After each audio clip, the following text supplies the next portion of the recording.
د نوین الحق یوه خبره چې راشد خان سخت خفه کړ.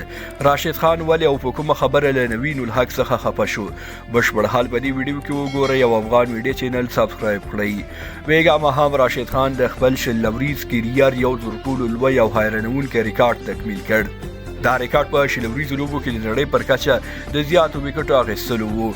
یعنې راشد خان بیګا په نړیواله کچه په شل لوریز کرکټ کې تر ټولو ډېر 633 لوبغاړي وسوځول او د ریکارډ ته په ډېر کم وخت کې ورسېده.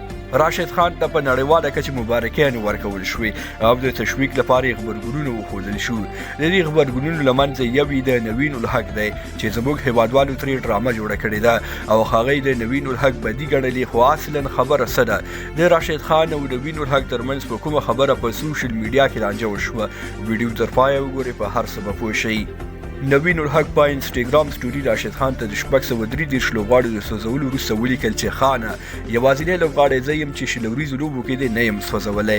راشد خان د نوموړي سټوري ته هیڅ غبرګون ونه ښوده. نو دلته هیوادوالو له همدې فرصت په ګټې اخیستنې پر نوین الحق نیوکې پیل کړې چې ګوندې د راشد خان سره ستغې خبرې کړي دي. ملګرو دلته هیڅ خبره نشته او نوین الحق هم دلته د خندا سټایکر په کارولو سره ټوکه کړې ده او ګپ شپ یې جوړ کړی دی. نور خو دواړه اتلان دي او طبیعي ده چې خپل منځ کې به ګپ شپ هم کوي. دواړه ملګري دي او هیڅ امکان نه لري چې راشد خان به ترې خفه شوی وي. بس هسې پروپاګانډا مخ خپروئ، په دې کارونو ډېر بد ښکاري. خوږو ملګرو، تاسې په دې اړه څه ویل لرئ کمنټ کې ولیکئ. زموږ ویډیو شیر او چینل سبسکرایب کړئ. تر بیا ښې چارې لویه لمل شه.